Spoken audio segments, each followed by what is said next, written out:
On the outside, the Swift sports a sleek and modern design. Suzuki have introduced a new Horizon design line that wraps around the vehicle, creating a sense of motion. Rounded shoulder lines give it a sporty edge, while the iconic Suzuki badge proudly sits at the front of the bonnet. Lower headlight positions and L-shaped daytime running lights not only enhance visibility, but also add a touch of sophistication. And check out those clear rear tailgate lights.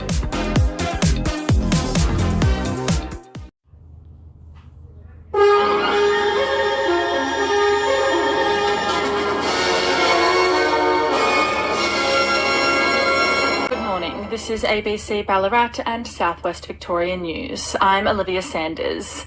An 81-year-old man will face court today charged with murder after a woman was stabbed in Southwest Victoria at the weekend. Jean Bell reports. Police officers were called to a home on Palloo Street in Coleraine just after 1 o'clock in the morning on Saturday.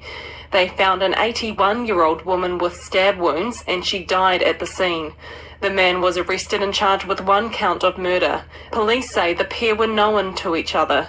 The accused has been remanded in custody to face the Warrnambool Magistrates Court today.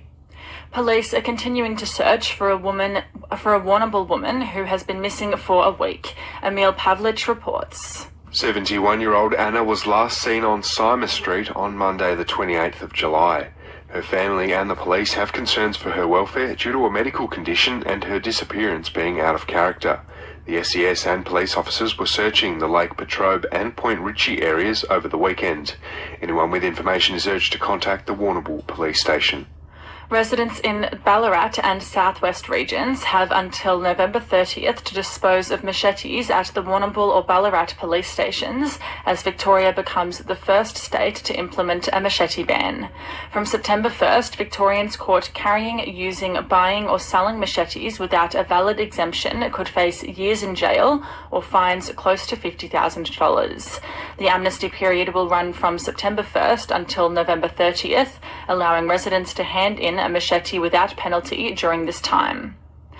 Opposition leader and member for Farrer, Susan Lee, is calling on the Albanese government to work with state governments to provide urgent support to farmers who are working in drought-like conditions. Last year, the federal government committed $519.1 million over 8 years to focus on long-term management plans. But Ms. Lee says despite recent rain, farmers in her electorate need immediate help to deal with drought. What I want to see is some forward leaning from the federal government on this, some actual taking into account that if things slip from where we are now, they need to be ready with real help. Sometimes that real help is just access to a loan. Federal Minister for Agriculture, Julie Collins, says federal support is always available across the drought cycle for farmers. She says year-round assistance is available via concessional loans, including through the Farm Household Allowance, and that advice for farmers is available through the Rural Financial Counselling Service. Ballarat Homelessness Services say they are seeing an increase in the number of people seeking support for the first time. Today marks the beginning of Homelessness Week, which seeks to raise awareness of housing insecurity across the country. Uniting Vic, Tasmania North and West Victoria General Manager Genevieve Schreiber says in Ballarat, nearly half of the people who sought support in the last year were experiencing homelessness for the first time. People below 18 sleeping rough in increasing numbers, and we're also seeing those over 55. We're really seeing an increase in the numbers there. So again, these data points start to build the picture of a really significant change in the number of people needing support. An ecologist says she believes parts of the southwest Victorian coastline are at risk of an algal bloom caused by a marine heatwave similar to South Australia. The Department of Environment, Energy and Climate Change says no harmful marine algal bloom has been identified in Victorian coastal waters to date, and it is monitoring for any toxic events. But estuarine ecologist Faith Coleman says she believes there have been smaller algal blooms along the Victorian coast, with community members reporting to her incidents of smelly warm water and rotting organic matter. I have some records of cockle and pippi death around Portland where the commercial fishermen tell me they haven't been able to fish there for almost 2 years. There's also been a lot of fish deaths at 8 Mile Creek, which is of course just across into the South Australian border. People are encouraged to report pollution or fish deaths to the EPA. And Southern Grampian Shire Council is warning it might not be able to offer a 40% rates reduction for farmers due to a funding shortfall. The council has approved a drought support rate relief package providing much needed assistance for farmers. The state government has allocated over $4 million for the Shire. However, council says it is still short of over $100,000 of funding. Council says it is waiting to hear whether the state government will fill the shortfall, and if it does. The man who killed Cluneswoman Hannah Maguire has returned to court, facing charges related to intimidating witnesses and people thought to be involved in a criminal investigation. Matt Neal reports. 23-year-old Lachlan Young appeared via video link in the Ballarat Magistrates Court yesterday, facing 6 charges. These include 3 charges related to the intimidation of someone he allegedly believed to be connected to a criminal investigation and 3 counts of harassing a witness via letter. All 6 charges relate to an incident in West Melbourne in July last year. Mr Young is yet to enter a plea. The matter was adjourned until January next year. Mr Young is in custody for the murder of his ex-partner Hannah Maguire and is yet to be sentenced for her death. A southwest Victorian man has appeared in court facing a murder charge after a woman was allegedly stabbed to death at the weekend. Jean Bell has the story. 81-year-old Neely McIver appeared in the Warrnambool Magistrates Court yesterday, charged with murdering Jeanette McIver.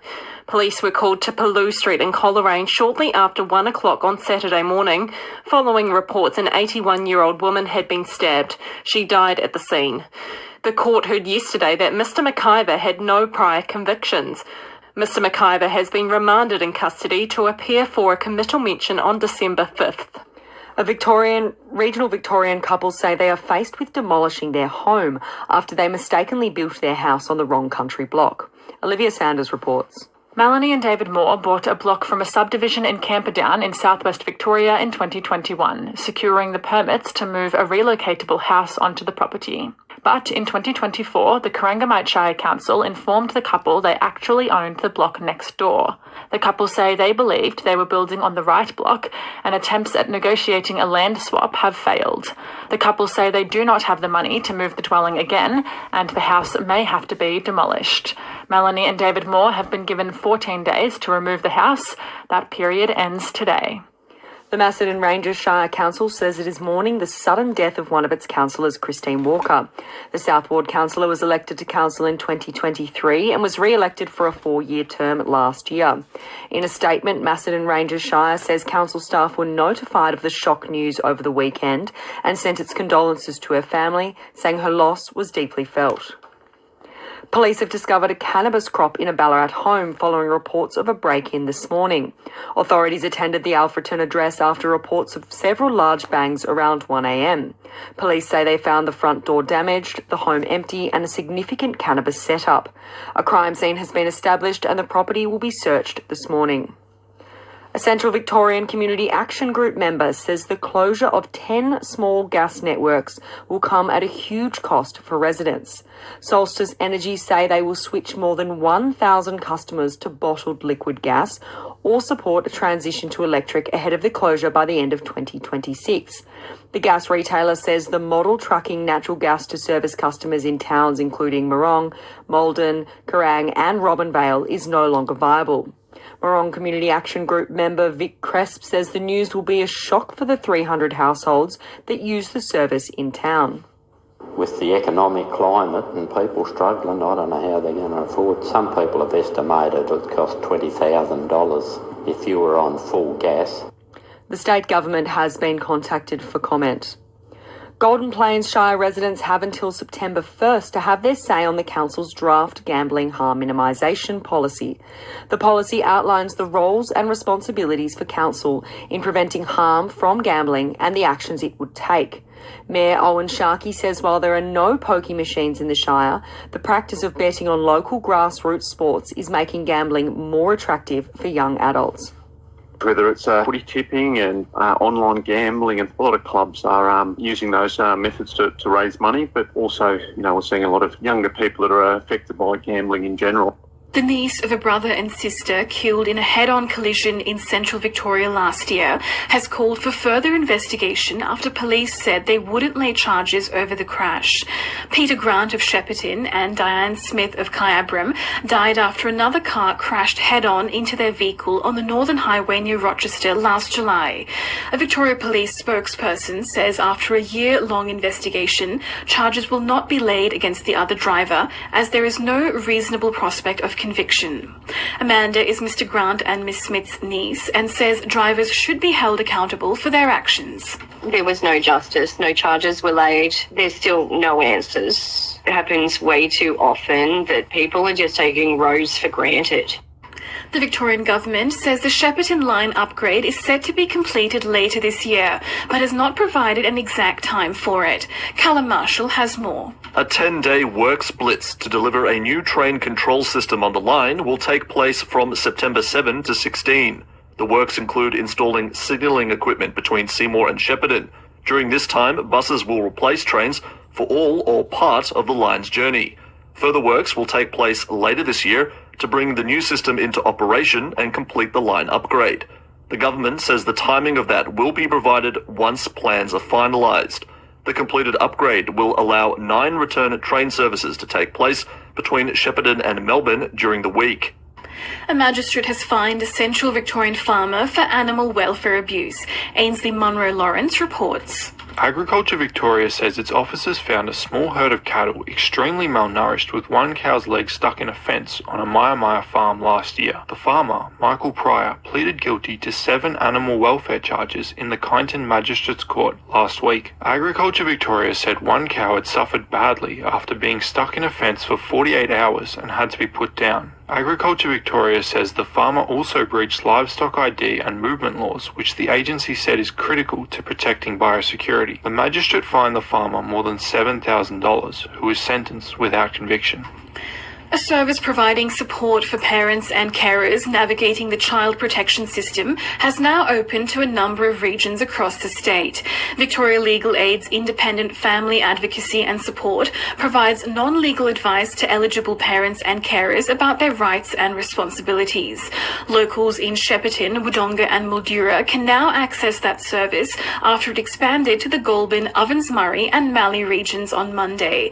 Manager Robin Buchanan says the service will expand further. As of September this year, the 8th of September, we will then also expand to include the remaining 3 regions in Victoria that we don't currently cover. So that includes Bayside Peninsula and Inner and Outer Gippsland. A Central Victorian sheep farmer says there needs to be tougher penalties for people caught stealing livestock. Farmer near Inglewood, Helen Smith, had 40 ewes stolen from her property yesterday morning. She says farmers often face fines for not complying with agricultural laws, which can outstrip what people are fined for stealing. The fines are astronomical. As a farmer, we face huge fines if we don't do everything by the book. They don't face any of those fines. The fines for those are so much higher than the fines for them stealing our sheep. A Shepparton resident is calling for items donated to Newmark's St Andrew's Presbyterian Church to be returned to local families and the community. The church is set to be auctioned on August 22nd. Jan Sinclair has a strong family connection to the church and says its congregation has not been consulted about what is currently happening. She says church figures have been unwilling to address her request about returning donated items to families and the local historical society. The church, the hall and the manse have many historic items in there, some of which were donated by the congregation and in memory of elders and members of families. Also other items of significance to the history of St Andrews and of Newmarket District. The Secretary of the Presbytery of North East Victoria, Reverend Stephen MacDonald, says the church's closure has involved ongoing discussion and consultation with the local leadership and congregation for almost 5 years. He says Ms Sinclair's request will be considered by the Presbytery when it meets next Tuesday. He says the Presbytery has been happy to agree to similar requests in the past, where the families of those who donated items are known. A Victorian court has rejected a prosecutor's appeal to give people who commit family violence murders harsher sentences. Emil Pavlich reports. In May, the Director of Public Prosecutions argued that family violence murders should be placed in a separate category to deter future crimes. The DPP was appealing the 24.5-year sentence handed to James Powlich, who murdered his ex-partner Annalyn Logie Osias in Bendigo in 2023. Prosecutors argued the sentence was manifestly inadequate and undermined the public's confidence in the court's ability to protect women and children. But the Court of Appeal has rejected that argument, saying a separate category would oppose individualised justice. Powlich's original sentence has been upheld. Ballarat police have charged a man who allegedly attempted to rob 2 teenage boys last week. Harriet Hobson reports. Police say a man armed with a knife approached 2 14-year-old boys on Tuesday and demanded the teens hand over their belongings. The children did not comply and were not physically injured. A 29-year-old man appeared at the Ballarat Magistrates Court yesterday, charged with 2 counts of attempted armed robbery in relation to the incident. The man is scheduled to face court again in October. Detectives have taken over the case of a missing Warrnambool woman as local police ended their search on Tuesday night. Olivia Sanders reports. Victoria Police say officers have exhausted all avenues in the search for missing 71-year-old Warrnambool woman Anna, who was last seen on Simers Street on Monday, July 28th. Despite their best efforts, the Air Wing, Dog Squad, SES and Coast Guard were unable to locate Anna during an extensive 3-day search. The search has now been called off and the case handed to Crime Investigation Unit detectives. Police say further searches will be conducted if new information comes to light. Portland aluminium smelter workers have paused plans for further strikes following safety concerns, as Alcoa and the union are expected to recommence bargaining at the Fair Work Commission today. Eugene Boisvard reports. Australian Workers' Union members voted to take protected industrial action after they failed to reach an agreement over pay and conditions during 16 weeks of negotiations. Alcoa offered a 12% pay rise over 3 years, but the union says the increase is at the expense of worker conditions. Alcoa rejects this claim. The strikes initially included rolling 6-hour stoppages for 48 hours. Instead, workers downed tools on Tuesday night for only 12 hours after safety concerns around the stoppages. Meanwhile, the two parties will recommence facilitated bargaining at the Fair Work Commission today. Central Goldfields Shire Council will seek community input on the 2022 Carisbrook flood at a meeting on Monday next week. The Carisbrook Flood Study Advisory Reference Group is hosting the session at the Carisbrook Recreation Reserve on the 11th of August from 2 o'clock in the afternoon until 6:30 in the evening. Residents are invited to provide information, particularly photos, videos and personal observations, and any known issues with the drainage network in Carisbrook. The reference group will use this information to update flood modelling based on previous flood events, as well as climate change considerations. Ballarat Council has delayed the development of its new regional animal facility by a year. The new $11.5 million build will replace the existing Ballarat animal shelter with a plan to improve infection controls and care for more animals. The 12-month construction period was originally planned to start in April this year, but has now been pushed back to 2026. The City of Ballarat says the project has taken more time than it had expected due to design hold-ups, planning and cultural heritage consultations. And the French ambassador to Australia has awarded a Central Victorian cheesemaker for their excellence in the trade. Pierre-Andre Humbert awarded the Agricultural Merit Prize to Long Paddock cheesemakers in Castlemaine.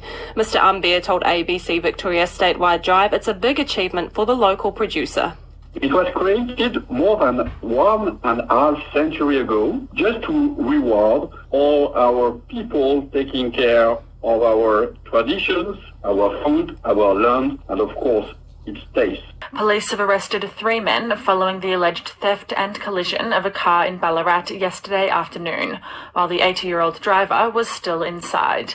Nethma Dandania reports. Authorities say officers spotted the car driving erratically on Grand Street and Sebastopol after 12 o'clock p.m. It was followed by police helicopters before a collision occurred. The 80-year-old driver of the car was taken to hospital with non-life-threatening injuries, while the 4 occupants fled the scene on foot. A 22-year-old, 29-year-old and 23-year-old man were later arrested in Mount Pleasant, Golden Point and Wendouree. Investigations remain ongoing. The inquest into the death of Gunditjmara and Wiradjuri man Clinton Austin at Ludden Prison in central Victoria resumes today. The Coroner's Court of Victoria has previously heard Mr. Austin suffered from a brain injury and schizophrenia and was on an NDIS support waiting list when he died inside a cell at the prison in 2022. Mr. Austin was serving a 3.5-year jail term for aggravated burglary and had been eligible for parole for almost 1 year before he died. Specialist contractors are on site cleaning up toxic waste dumped on Moorabool Shire land after council was directed to clean up at a cost of $500,000. Jack Colin-Twano reports. At a VCAT hearing last month, Moorabool Shire Council challenged an Environment Protection Authority order to clean up dump trailers of dissolved acetylene cylinders, which the council say are highly flammable and filled with asbestos.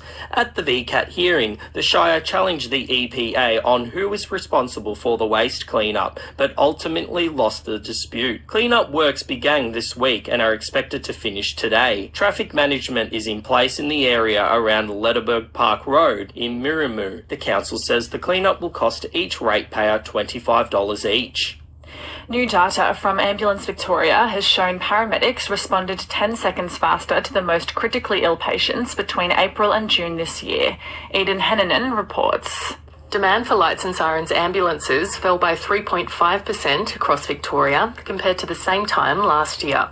In the Grampians region, crews responded to 224 less Code 1s than this time last year. And in the Ararat LGA, paramedics attended to 65.9% of Code 1 patients within 15 minutes, up from 55% a year ago, the biggest improvement in the state. The biggest improvements in the Barwon Southwest region were in the Glenelg LGA. In the Warrnambool LGA, paramedics attended to 84.1% of Code 1 patients within 15 minutes, which was the best result in the state. An environmental group has accused Forest Fire Management Victoria of damaging vulnerable plant species on Mount Macedon.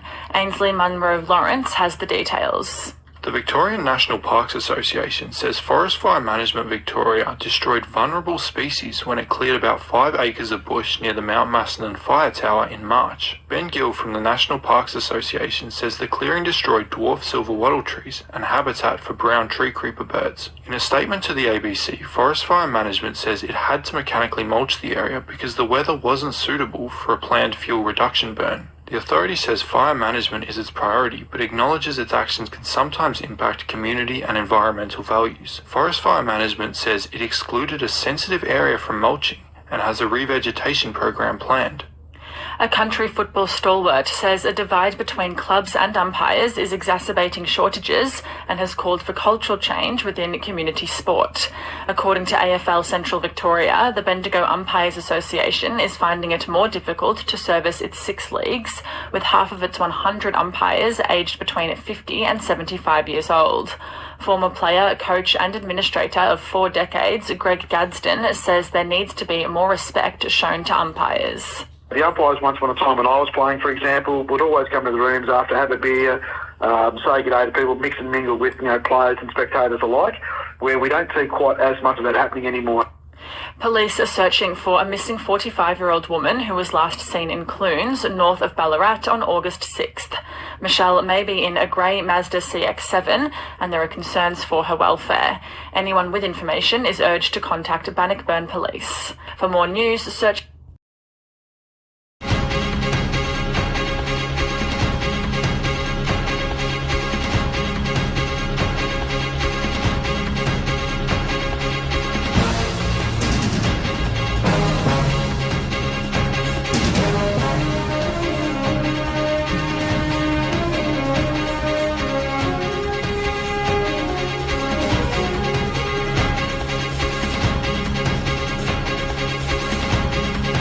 Unleash your vehicle's power beyond limits. Discover our exclusive range of Yuasa automotive batteries, engineered for unparalleled reliability and performance to power your journey like never before. Battery World. Power your passion.